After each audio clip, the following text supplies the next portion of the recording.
Hello, it's Sarah Jane at Cards and a Cuppa and welcome to 2 Minute Tuesday. Today I'm going to share with you 3 top tips for your ink pads. First of all, when your ink pads are new, the colour sticker isn't on the end, it is actually on the bottom.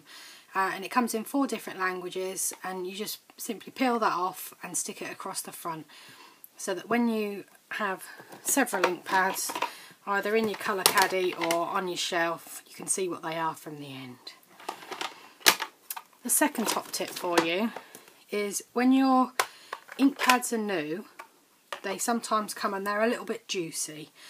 This also happens if you re-ink and put a bit too much ink on it. So when you stamp your finer images, usually ones with negative space, you end up with a lot of colour run and you can't see the holes that are supposed to be there. So my top tip for this is get your bone folder and scrape the ink to the top half of the ink pad. It means this way that you don't have any waste as you would if you were using a wet wipe or a bit of tissue to move away the excess ink. All the ink stays in your ink pad, and then when it dries out a little bit more, you'll just pull it back down so that you're reusing the ink. Obviously you have to use the bottom half of the ink pad to stamp in future whilst it's still too wet, but at least that way you get a good image. So you do light tapping on your ink pad, press and lift when you stamp.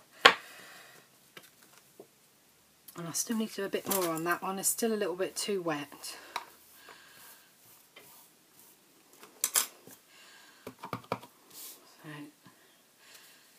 There you go, and that way you get a good clean image with your very fine stamps.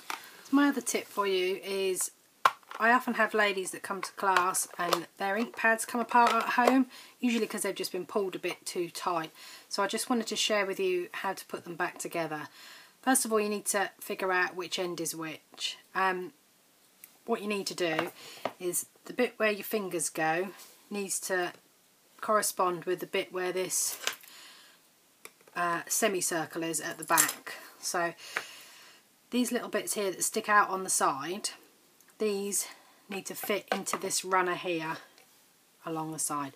So you pop one of the bits at the side in there, and then you swing this round and glide that back into that runner on this side, and then pull gently and then pull your ink pad back and it's fixed. So I'll show you again. These bits that fit in the runner, pop one in one side, swing it round, pop it into the other runner, pull it back gently. Now that one's popped past it and it went into this hole here. So pop it into one side, into the other, and pull back gently, and that fits it in. You do get a bit inky, but at least your ink pad's fixed. I hope that's helped someone today. Thanks for watching.